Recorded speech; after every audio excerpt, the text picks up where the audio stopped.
Chapter 1. The Humming Stranger. The night smelled like salt and rain, that sharp, restless scent that always came off the coast before a storm. I was halfway through folding laundry when the power flickered once, twice, and then died completely. The house fell into silence except for the steady tick of my old wall clock and the ocean whispering through the open window. I should have been used to nights like this. The wind, the waves, the isolation of this stretch of road just outside the main town. But ever since I helped Mrs. Ainsley get out of that situation with the motorcycle club, I'd been checking locks 3 times before bed. I knew they were angry, the VP especially. Word around town was that he'd been looking for me, though. Word around town mostly meant whispers at the church and sideways glances at the cafe. I wrapped my arms around myself, the damp air crawling up my spine. I thought about turning on my phone flashlight, maybe calling someone from the congregation to talk me down from this spiral. But then I heard a faint thump outside the back door. Not a raccoon, too heavy. Then another sound, a low, absent-minded hum. My blood ran cold. It wasn't the noise that frightened me. It was the melody. A soft rise, a gentle fall. That haunting, perfect tune that had been in my head since I was old enough to remember sound. Everyone had their soul song, a melody that existed for only 2 people in the world, you and the one meant for you. It wasn't something you shared, it was something you felt. I'd hummed mine for years without knowing why, half embarrassed by how it followed me like a secret heartbeat. And now someone was humming it on the other side of my door.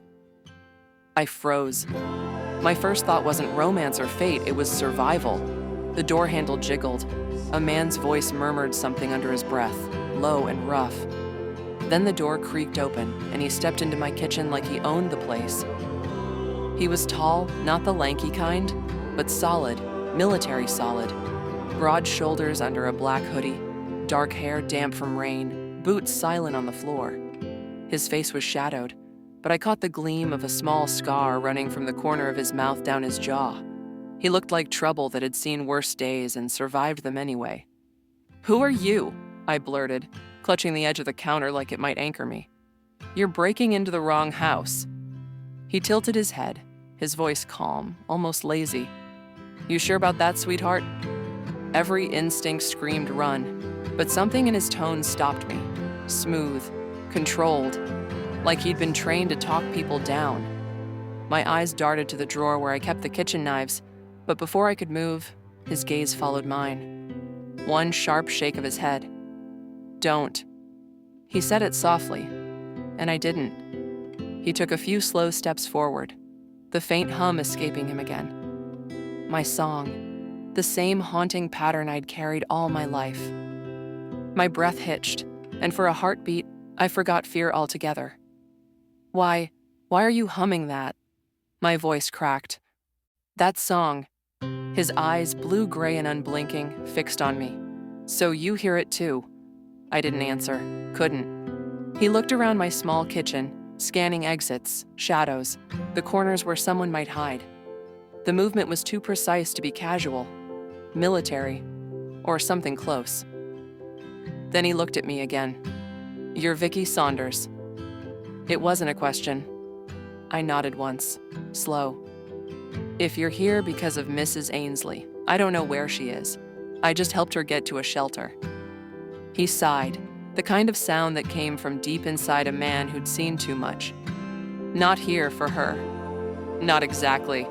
He ran a hand over his face. "The VP wants to know who helped her. You're the only name that came up." I swallowed. "So what? You're his hitman?" Something flickered in his eyes, amusement maybe, or disbelief. "I'm the enforcer." There's a difference. Not a comforting one. That made him grin, slow and dangerous. "You've got a mouth on you. And you've got a bad habit of breaking and entering." That stopped him. Just a second, but I saw it. The way his expression softened, like he hadn't expected pushback from someone like me. "You're not what I thought," he murmured. "And you're exactly what I thought," I said, even though my heart was hammering. For a long, suspended moment, neither of us moved. The ocean howled outside, wind rattling the shutters. I could hear the faint rhythm of his breathing, see the tension coiled in his shoulders. He didn't look like he wanted to hurt me, but he also didn't look like he'd hesitate if he had to. Finally, he said quietly, "My name's Cole Maddox. I used to serve with the Navy SEALs before I got discharged." Discharged? He smiled without humor. They don't like it when you take orders too seriously. I didn't ask what that meant. I didn't want to know. Then he said, almost like an afterthought, "Funny thing though, I was supposed to scare you, maybe bring you in for questioning. But then I heard you humming something when I came up the walk." I froze. "You heard that?" "Yeah." He studied me. Been humming the same tune in my head for years. Thought it was tinnitus or some other Navy nonsense. My stomach dropped. "No," I whispered. "No, it can't be." He stepped closer. "Seems like it is." The air thickened between us. Soulmates weren't supposed to meet like this, not with guns, not under threat. But I couldn't deny the strange pull, the way my pulse synced with the rhythm he hummed. My heart should have been terrified, and it was. Just not only of him. "Look," he said finally, voice quieter now. "You're in danger, whether you want to believe it or not. The VP wants you gone, and if I don't get you out of here before his crew shows up, he'll send someone who doesn't care about rules." "And you do?" I asked, searching his face. "I care about some things." His gaze dropped to mine, unreadable. "You're one of them now." I didn't know what to say. My world had flipped inside out. One second I was folding laundry. The next I was staring at a killer who shared the song in my head. I should have screamed, run, fought back. Instead I whispered, "Where are you taking me?" He gave that half smile again, wicked and somehow reassuring. "Someplace safer. My place. Out near the docks. And if I say no, then you'll probably die tonight." He wasn't trying to be cruel. It was just the truth. I looked around my small house, the laundry basket, the flickering candles, the life I'd built out of quietness, and realized it was already gone. I nodded once. He motioned to the door. "Grab what you need. I'll handle the rest." As I followed him into the storm, the melody hummed softly between us, ghost-like and inevitable. Somewhere beneath the thunder, I knew this wasn't the end, it was the beginning. Chapter 2. The Enforcer. Cole drove like he was still in a war zone, one hand on the wheel, the other always close to the gear shift, eyes scanning the rearview mirror every few seconds. I'd barely spoken since we left my house, the sound of the storm outside filling the silence between us. His truck smelled like leather, gun oil, and salt. Everything about him was sharp edges and quiet control, a man carved from discipline and danger. Even the way he breathed felt deliberate, like every inhale had been trained. "You were really in the Navy," I said finally, my voice quiet against the storm. He didn't glance at me. 9 years. 2 tours. What was it like? A humorless snort. "You don't want to know." I studied his profile, the hard line of his jaw, the faint scar near his temple, the way his knuckles whitened when he turned the wheel. "You still live like you're there," I said before I could stop myself. His eyes flicked to mine for half a heartbeat, then back to the road. "Habit, never sit with your back to the door. Always check your exits. Sleep light, eat fast. Trust no one." I swallowed. "And yet you trusted me enough to get in your truck." "That's not trust," he said evenly. "That's instinct." The words settled heavy between us. I looked out the window, the rain blurring the streetlights into smears of gold. "Instinct," I repeated softly. Or soulmates? That got his attention. His grip tightened on the steering wheel. "You believe in that stuff?" "Everyone does," I said. "We grow up with it. The song in your head, the one no one else knows. It's supposed to mean something. Fate, love, safety." He exhaled, long and low. "In my world, fate gets you killed. Love makes you weak. Safety is just another word for stupid." There was no malice in his tone, just a lifetime of survival. But still, his words stung. "So what does the song mean to you?" I asked. He didn't answer right away. Then quietly, "I thought it was a trick of the brain. Some leftover thing from the noise, the gunfire, the chaos. Didn't think it was real until you looked at me like I'd stolen something that belonged to you." My chest tightened. "It feels like that," I admitted. "Like you took something that was always mine." The truck slowed as we turned off the main road, down a gravel path that led toward the ocean. His house sat on a rise above the dunes, a squat coastal home with weathered siding and soft light glowing from the windows. I could see toys scattered on the porch, a small bike, a soccer ball, a bright pink rain boot tipped on its side. He parked and killed the engine. "Stay here," he said automatically, scanning the yard before stepping out. I watched him move silent, efficient, sweeping corners, checking shadows. Even at home, he was a soldier. When he opened my door, the rain had softened to a mist. "You can come in," he said. "No one's here except my kids." "You have kids?"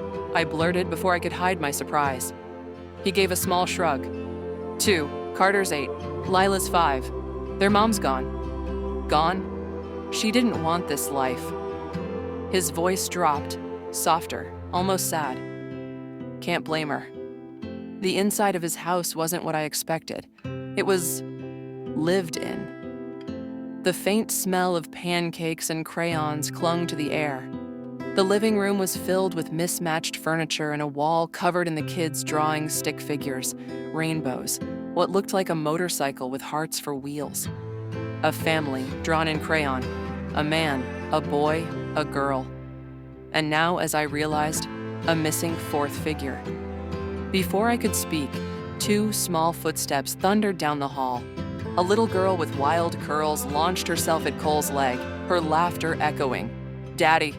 "Hey, Bug," he murmured, scooping her up with one arm. The transformation was instant. The sharp, dangerous man from the truck melted into something gentler. His whole face changed when he looked at her. Then came a boy, shyly poking his head around the corner. "You're back early." Cole ruffled his hair. "Had a change of plans." "This is Vicky. She's staying for a bit." Both kids looked at me with wide, curious eyes. Lila gave me a gap-toothed grin. "You're pretty," she said matter-of-factly. I laughed, the sound shaky but genuine. "Thank you." Cole set her down. "Bedtime, you two. I'll tuck you in after." "Can she read us a story?" Lila asked, pointing at me. Cole hesitated, glancing my way. Something unspoken passed between us, a question I couldn't name. Finally, he nodded. "If she wants to." I did. I wanted to. So I followed them into a small bedroom where the walls were painted with blue waves and glow-in-the-dark stars. The kids snuggled under their blankets, and I picked up a book from the nightstand Goodnight Moon. My voice wavered at first, but by the second page, the rhythm felt easy, safe. When I finished, Carter said sleepily, "You sound like Mom did." My heart squeezed. "That's a nice thing to say." Cole's voice came from the doorway. "Lights out, little ones." His tone was gentle but firm. Navy discipline softened by fatherhood. When he kissed their foreheads, I looked away. The tenderness in that small moment hit me harder than it should have. Back in the kitchen, I watched him wash a mug, the tattoo on his forearm flexing as he moved.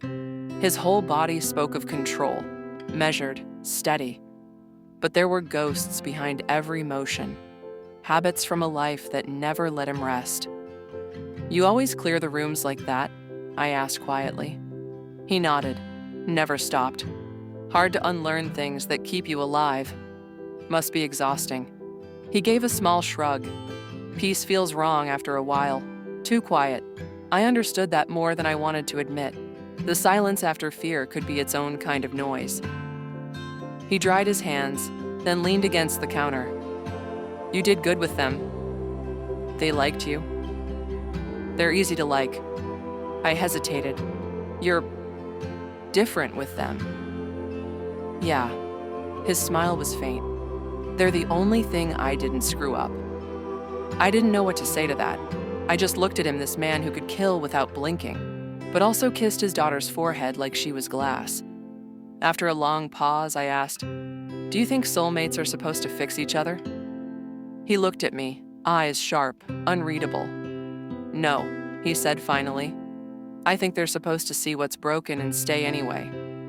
The words sank deep. For a moment, the hum of our shared song rose in my chest. Again, faint, steady, almost like the ocean outside. He felt it too. I saw the flicker of recognition in his eyes before he turned away. "Get some rest, Vicky," he said, his voice lower now. "You're safe here." As he walked down the hall, I listened to the rain against the windows, to the whisper of waves on the sand, and to the faint echo of that melody in my mind, his melody. Maybe soulmates weren't about perfect fits. Maybe they were about two broken edges that, against all odds, didn't cut when they touched. Chapter 3. A fragile arrangement. I never meant to stay. That was the truth I told myself every morning when I woke to the sound of waves breaking below Cole's house and the faint thump of his boots on the floorboards. Each day was supposed to be temporary just until the danger passed, just until the VP forgot about me. But temporary has a way of blurring at the edges, especially when two children start slipping their small hands into yours like it's the most natural thing in the world. It started the morning after I arrived. Lila knocked on the guest room door before dawn, her curls tangled and her pajamas mismatched. "Daddy burns toast," she announced solemnly. "Can you make breakfast?" I blinked at her from the doorway, half asleep. "I suppose I can try." 10 minutes later, I was in the kitchen, barefoot, scrambling eggs while Carter read cereal boxes like they were literature. Cole came in halfway through, fully dressed, boots laced tight, every inch of him sharp and alert. He froze when he saw me standing at the stove, Lila perched on the counter chattering about pancakes. His voice was low but edged. "You don't have to do that." "I know," I said lightly, flipping the eggs, "but I wanted to." He didn't answer, just watched. The look wasn't hostile, it was wary, like he'd stumbled on a minefield he hadn't mapped yet. Lila tugged at his sleeve. "She made real food, Daddy." "Yeah, I can see that," he said slowly, his eyes never leaving me.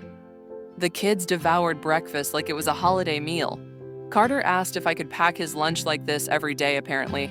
I'd cut his sandwich diagonally, not in squares like his dad did. Lila declared me her official toast fixer.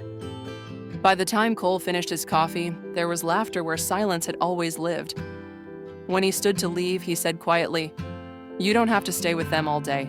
I can get someone from the club." "I'd rather do it myself," I interrupted. He hesitated, jaw tightening.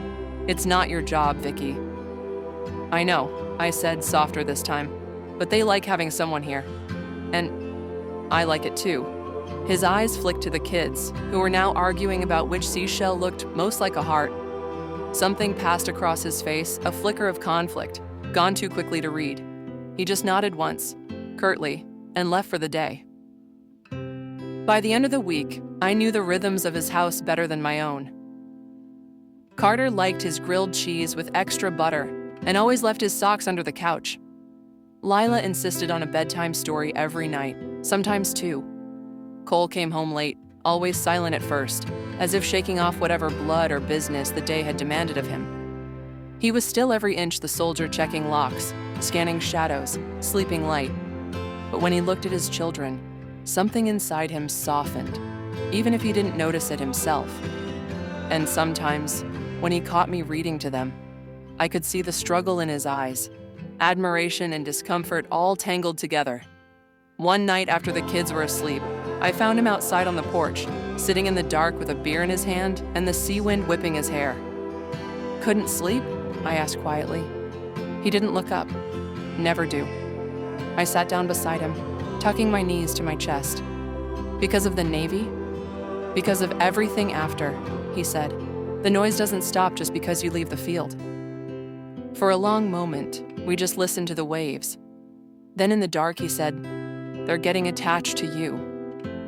"I know. That's dangerous." I turned to him. "For who?" His jaw flexed. "For them. For you. For me. We don't do normal." "You mean love?" I asked softly. He looked at me then with that signature hawkish fixation, and I saw it, the fear beneath the armor. I mean peace, he said. We don't get to keep it. Something in me ached for him, for all of them. Cole, I whispered, you're allowed to have good things. He didn't answer, but his hand tightened around the beer bottle until his knuckles went white. The kids' laughter from earlier still echoed faintly in the house behind us, and I realized then that I wasn't an outsider anymore. Not to them, maybe not even to him.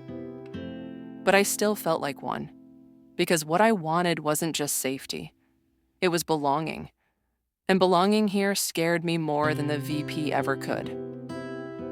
By the second week, the house had changed. Cole noticed it before I did. The sink stayed clear.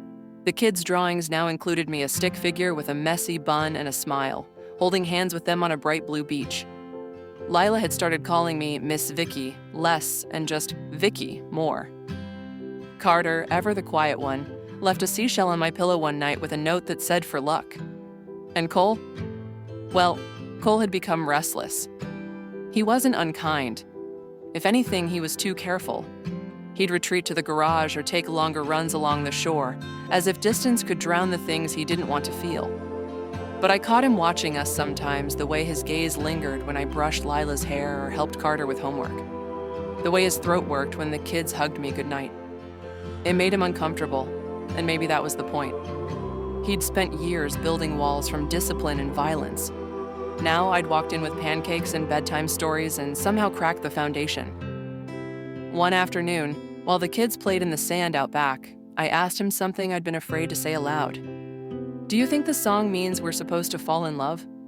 He was leaning against the railing, arms crossed, eyes on the horizon. I think it means we're supposed to find each other. And then what? He shrugged. Maybe it's not about falling in love. Maybe it's about saving each other, even if it's messy. The wind tugged at my hair, carrying the faint melody again our song, that same haunting rhythm that had once only belonged to me. I thought about what he'd said, about the fragility of what we were building here. Maybe we weren't supposed to save each other. Maybe we were just meant to remind each other that we were still worth saving. Lila ran up then, sand clinging to her legs, holding out a seashell shaped like a heart. For you, Vicky, she said brightly. I smiled, taking it from her small hand. It's beautiful, sweetheart. Cole's eyes met mine over her head. Something deep, unspoken, flickered there, warning and longing tangled so tightly I couldn't separate them. For a heartbeat, the world felt still. Then he turned away, his voice rough. Dinner's almost ready. And I realized just how fragile our little arrangement truly was, and how much I already didn't want it to end. Chapter 4. Shadows on the Shore. The morning fog rolled in from the coast like a slow gray tide, curling around the house and swallowing the dunes. I stood at the window, coffee cup in hand, watching Carter and Lila chase each other through the sand. Their laughter cut through the mist, but underneath, I could feel the pulse of danger, a rhythm I couldn't ignore. Cole was already awake. I could hear him moving through the house.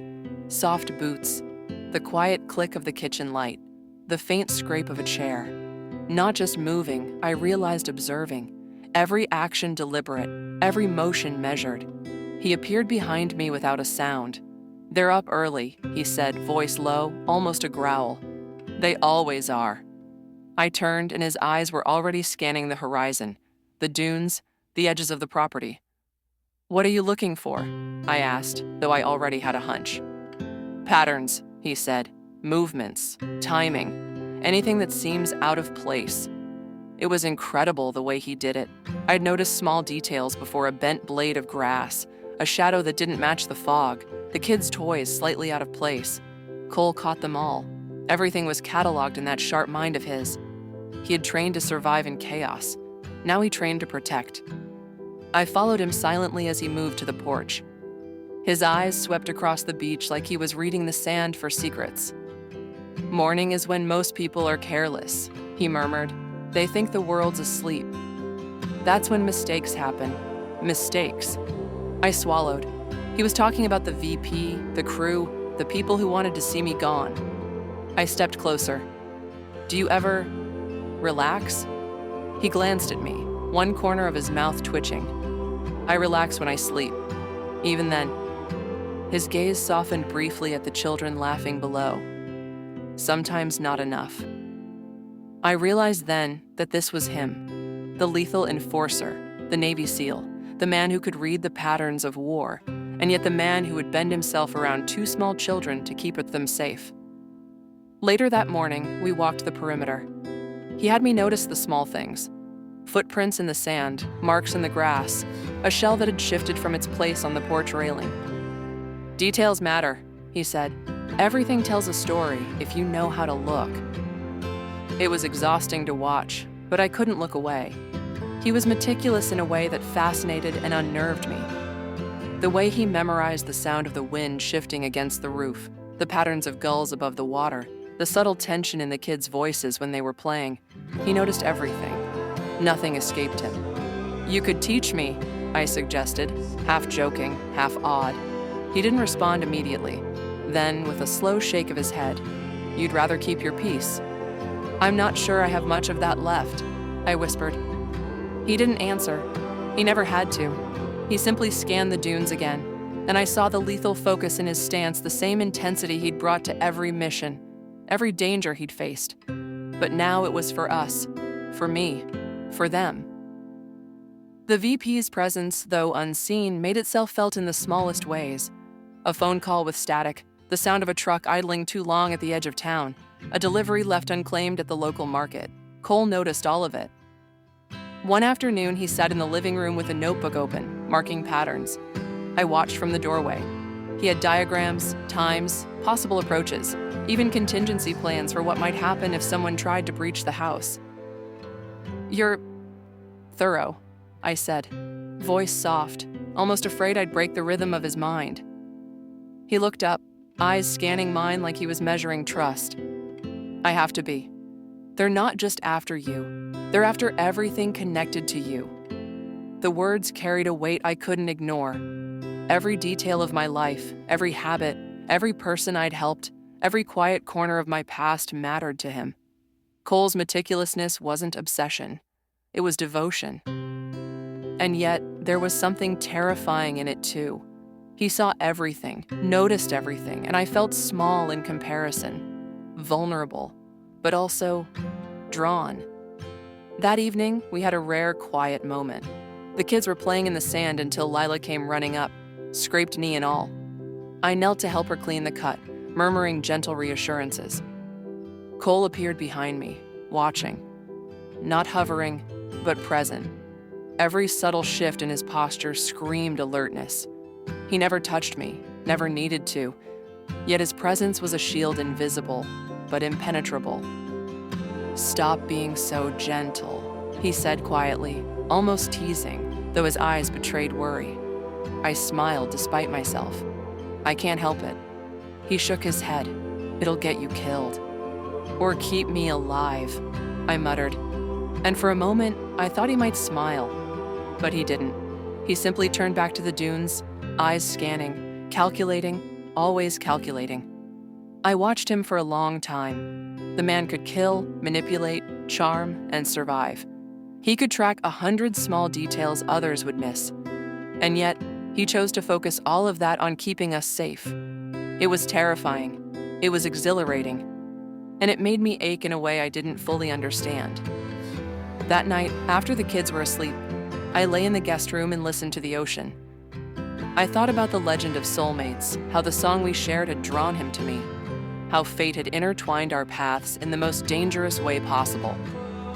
I realized for the first time that maybe it wasn't just luck or magic.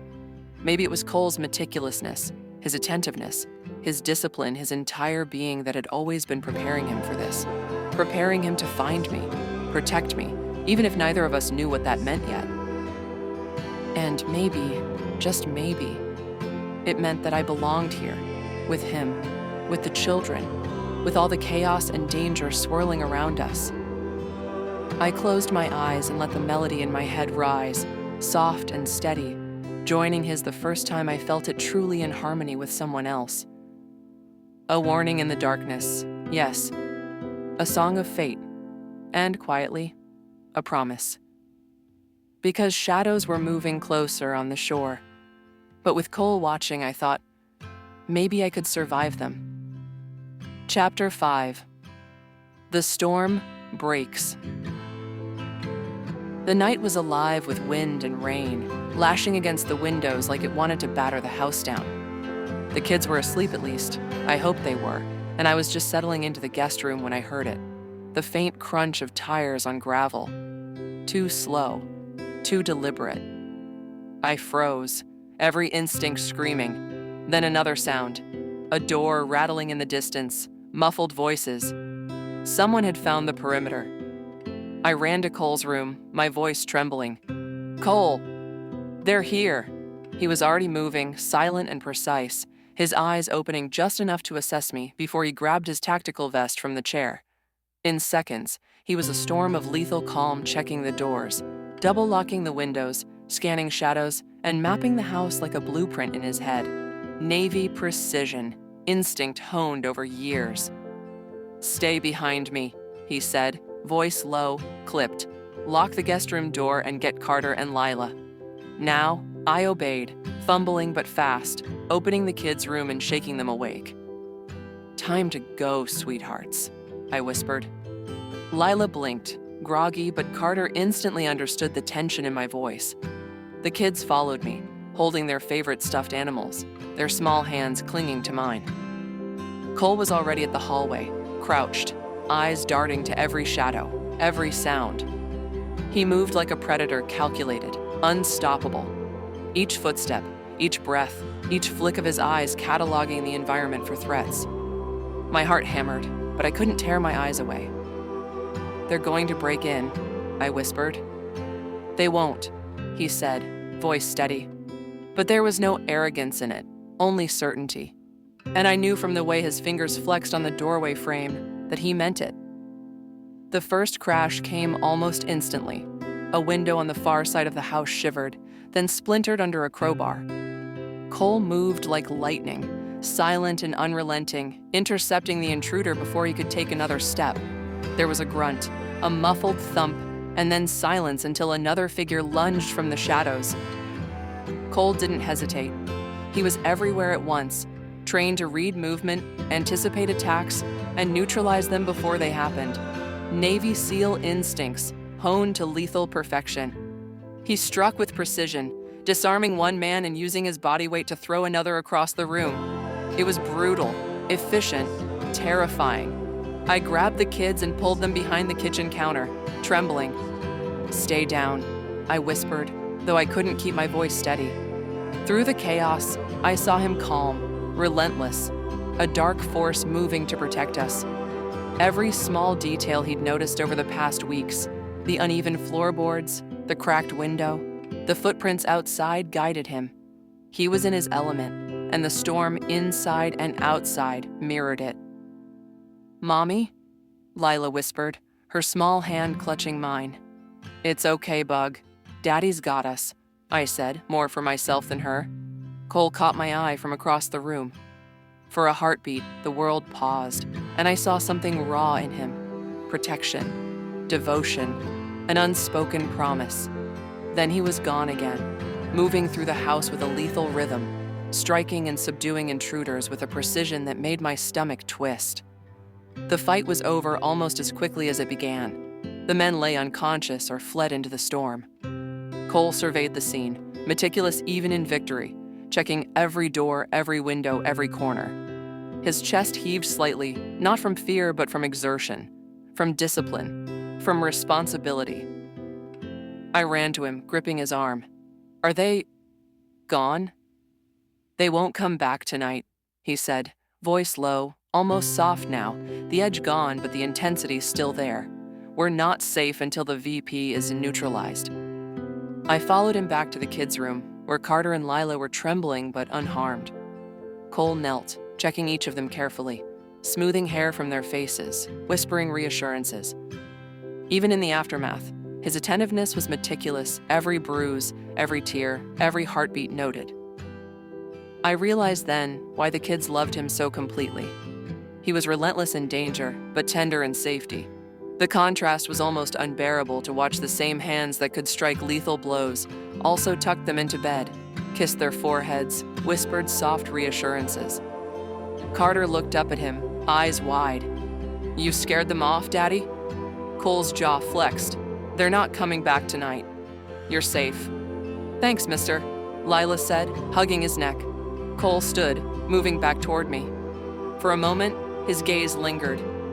"You did good keeping them calm," he said. "I'd have been faster if they were screaming." I swallowed. "They're okay because of you." "No," he said quietly. "They're okay because I know exactly what I'm doing. And I don't fail them." The words made my heart ache. That man, dangerous, relentless, almost impossible to reach, had claimed my heart without a single word about love. He only talked in protection, precision, and a quiet, unyielding devotion. Later, after I got the kids settled again and the house quieted, I found him staring out the window at the dunes. The rain had slowed, but the clouds were still thick and heavy. "They'll keep trying," I said softly. "I'll stop them," he replied, voice flat, eyes scanning. "No one touches my family." I wanted to reach out, but I didn't. I didn't need to. I just watched him, that strange, lethal, meticulous man, and felt something like awe, like terror, like longing. And maybe if I allowed it, like home. In that moment, I understood what our soul song really meant. It wasn't just fate or chance. It was survival. It was devotion. It was someone being willing to go to hell and back to keep you alive. And Cole Maddox would never stop. Not for me. Not for the kids. Not for anything. I closed my eyes, listening to the faint melody in my head, our song, and realized I would follow him anywhere, even into the storm. Because he was relentless. And somehow, impossibly, so was my heart. Chapter 6. The song remains. The world felt too quiet after the violence. The wind had died.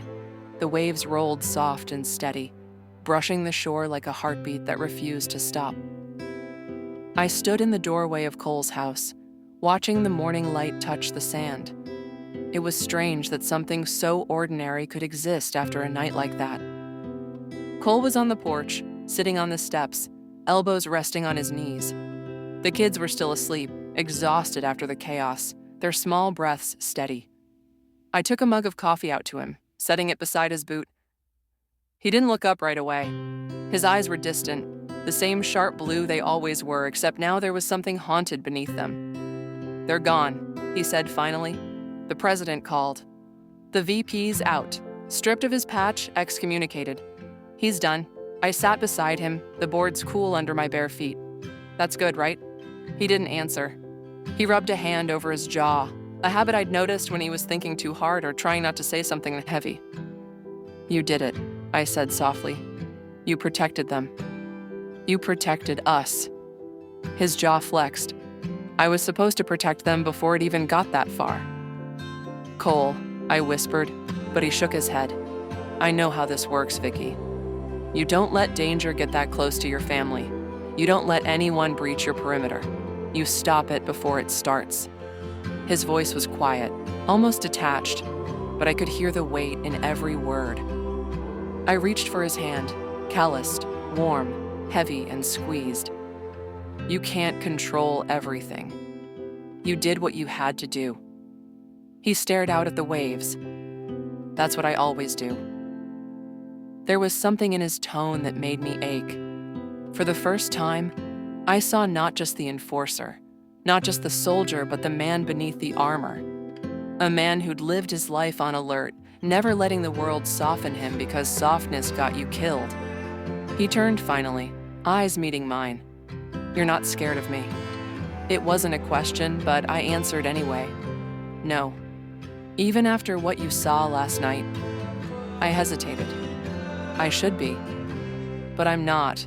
His lips curved faintly, though it wasn't quite a smile. "You should be smarter than that." "Maybe I'm tired of being smart," I said, and that earned a soft, low chuckle, the kind that melted something inside me every time he let it out. He took a sip of the coffee, then exhaled slowly, shoulders relaxing a fraction. Carter and Lila like you, he said, like he was changing the subject, but wasn't really. I like them too. They're happier with you here. He paused, the next words sounding like they'd been dragged out of him. I didn't expect that. I smiled, brushing hair behind my ear. Maybe they just needed someone who knows how to make pancakes without burning them. He gave me a sidelong look. You're underestimating yourself again. Silence stretched between us, easy and warm. I watched the way the morning light softened his features, the hard lines of his jaw, the faint scars on his arms, the tattoos inked with military precision. He was still rough around the edges, still terrifying to anyone who didn't know the man beneath. But I'd seen him tuck his daughter in. I'd seen him wipe tears off her cheeks and check the locks 3 times before bed just to make sure she'd sleep safe. That kind of man couldn't scare me. He only made my heart hurt in the best, most confusing way. The kids woke late that morning, quieter than usual. Lila clung to my waist as I made breakfast, her small voice muffled against my shirt. Bad men gone, Miss Vicky? Gone, I said softly. Daddy made sure of it. Carter nodded solemnly, his eyes older than they should have been. You're gonna stay, right? Daddy doesn't say it, but he likes when you're here. I froze mid-stir, looking over at Cole. He was standing by the sink, watching us, expression unreadable. When I met his eyes, something flickered there, something raw, something dangerous, something that felt like hope. I'll stay for a while, I said quietly, if that's okay. Cole looked away first, murmuring something about checking the back gate, but I saw the faintest tug at the corner of his mouth. The rest of the day passed in a haze of normalcy that felt almost sacred. The kids built sandcastles. Cole cleaned the porch like it had been bothering him for weeks, and I folded laundry in the sunshine. The rhythm of ordinary life was the most healing sound in the world. And beneath it all, I could hear the song again, the one that had always been in my head. Faint, but stronger now, like it had found its echo. That night, after the kids were asleep, I found Cole outside again, standing by the dunes, shirt sleeves rolled up, the ocean wind tugging at his hair. You always watching? I asked gently. Always, he said without turning. Can't stop. Navy habit. I map exits, measure distances, clock patterns. Even here, I smiled. Even with me? He turned then, and his expression softened, especially with you. There was a weight in his gaze that rooted me in place, something between warning and confession. You make me lose focus, he said finally, voice rough. That's not something I'm built for. I stepped closer, heart hammering. Maybe it's something you need. The silence between us hummed, electric. The faint melody that had always lived inside me began to rise, his melody twining with mine like the tide meeting the shore. He heard it too. I saw it in the way his breath caught. His eyes widened slightly. Vicky, he murmured, almost reverent. You hear it. I nodded, tears stinging my eyes. It's always been there. I just didn't know who it belonged to. He reached for me then, slow but sure, his hand cupping my cheek. His thumb brushed away a tear, and his voice came out quieter than I'd ever heard it. Guess the universe has a sense of humor, huh? Pairing a soldier with a church mouse, I laughed softly, breath hitching. You're not a soldier anymore. His gaze darkened, but this time with something tender. Maybe not. But you make me want to believe I could be more than what I was. The kiss, when it came, was gentle at first, hesitant, tasting of salt and rain and years of restraint. Then deeper, warmer, like 2 melodies finally finding harmony after a lifetime of dissonance. It wasn't desperate. It was inevitable. When he finally pulled back, his forehead rested against mine. You're not going anywhere again, he said quietly. You and the kids. You're home. And I believed him. Not because he was a man of promises, but because everything about Cole Maddox, his vigilance, his precision, his relentlessness was built on one truth. When he claimed something, he protected it with his whole being. The storm had passed. The shadows had fallen away. But the song, our song, still played softly between us. It wasn't just fate. It was survival. It was love. And it would remain. Epilogue, where the song ends. The mornings had changed.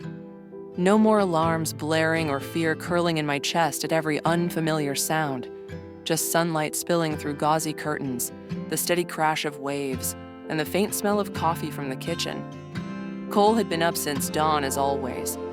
It didn't matter that he wasn't on deployment anymore, or that the VP's crew was gone. The man's body clock was carved in stone. By 6 a.m., he'd already walked the perimeter, checked the locks twice, and made breakfast for the kids. Old habits, he'd told me once, didn't die. They just learned to live somewhere quieter. I padded out into the kitchen, barefoot and sleepy. Carter was sitting on the counter, spoon in hand, while Lila was making more of a mess than progress with her cereal. Cole was at the stove, flipping pancakes with the same precision he used when cleaning his guns. "You're going to scare the butter if you glare at it that hard," I teased, leaning against the doorway. He shot me a sideways smirk. "I'm trying to make them perfectly round." Carter's judging me. "Only a little," Carter said, grinning. "Miss Vicky makes hearts." "Yours look like squished helmets." Lila giggled, nearly dropping her spoon. "Daddy's pancakes are funny." Cole gave a mock glare that had no real heat, and the kids erupted in laughter. Watching them together still did something to me, something deep, quiet, and beautiful. It had been 3 months since the night everything fell apart. The MC had cleaned house, the VP's betrayal exposed, the old lady safe under protection. Cole had turned down a promotion within the club, said he was done with politics. He wanted the simplicity of what we had here. Sometimes he still left for meetings or short runs with the crew, but he always came back the same night. Always. I'd started teaching again part-time at a local community center. Kids who needed someone gentle but firm, someone who believed in second chances. Cole pretended he didn't listen when I told him stories about them, but I'd catch him quietly donating supplies or fixing something around the place when he thought I wasn't watching. He'd say it wasn't about me, just about keeping the place safe for the little ones. But I knew better. After breakfast, Cole walked me out to the porch. The air was cool, the salt breeze tangling my hair. He handed me a thermos of coffee, black and strong the way he drank it, the way I'd grown to like it. "You've got that look," he said. "What look?" "The one that says you're about to go save the world again." I smiled. "Just my class, not the world." "Same thing." I rolled my eyes, but warmth spread through me anyway. The man could be impossible, but he had a way of making the impossible sound like faith. The kids were getting ready in the living room, singing along to some off-key cartoon jingle, and beneath it all, faint, steady, I could hear it again. Our song. It had been there from the start, but now it was constant. Sometimes it hummed soft in the back of my mind when I cooked. Sometimes it rose clear and true when Cole brushed past me, his hand lingering just long enough to set my pulse racing. It wasn't just a melody anymore. It was life. I looked up at him, his profile sharp against the pale morning light. "Do you still hear it?" He didn't answer right away. Instead, he turned toward me, brushing his thumb over my cheek. "Every damn day," he murmured. "Usually when you walk in the room." I swallowed.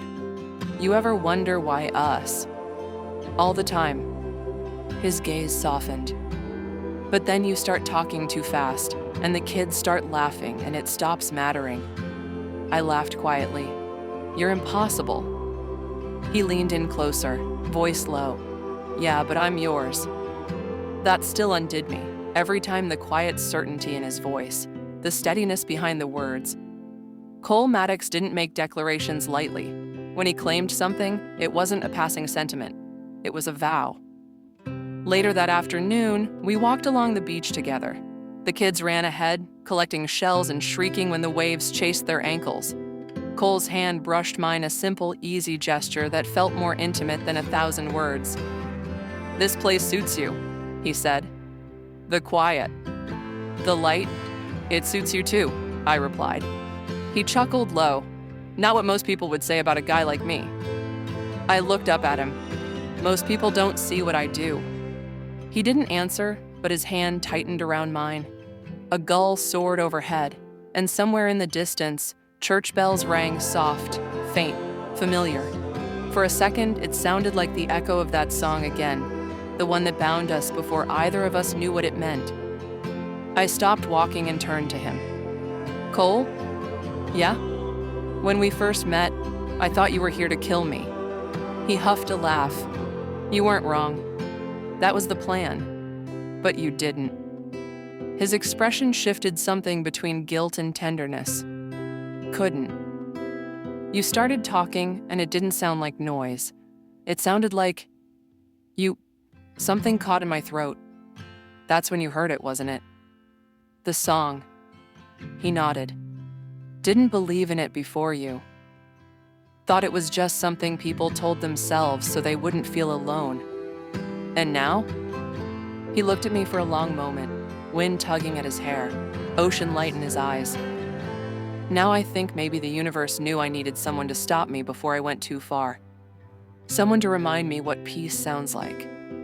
He leaned down then, kissing me slow and deep, the kind of kiss that tasted like forever, like waves that never stopped coming, like promises that never faded. When we finally pulled apart, Carter's voice rang out from down the beach. Gross! Dad's kissing again. Cole chuckled, wrapping an arm around me. Kid's got your mouth.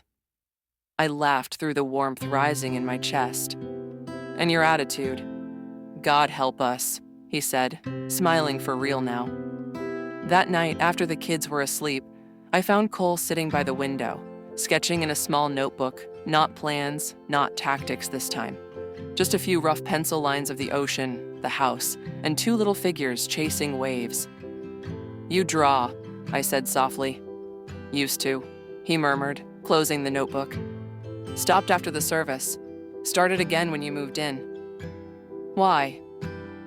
He met my eyes, and for the first time, there was no shadow there. Because it finally feels like there's something worth remembering. I climbed onto his lap, resting my head against his shoulder. The rhythm of his heartbeat under my ear was steady, sure the same rhythm I'd heard in my own song all my life. And for the first time in forever, I realized what the melody really meant. It wasn't about fate. It wasn't about magic. It was about recognition, finding the person who saw every scar, every flaw, every shadow, and stayed anyway.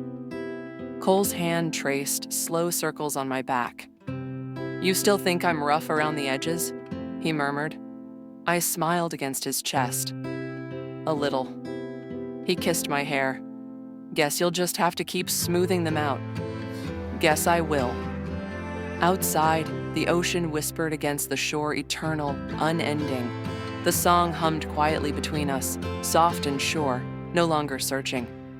And as sleep pulled me under, I thought, maybe some souls don't find their other half by chance. Maybe they fight through the darkness to earn it. And maybe that's what love really was. Not perfection, not ease, but choosing each other even when the storm came back. Because when it did, I knew he'd face it head on. And this time, I wouldn't just be waiting. I'd be right there beside him,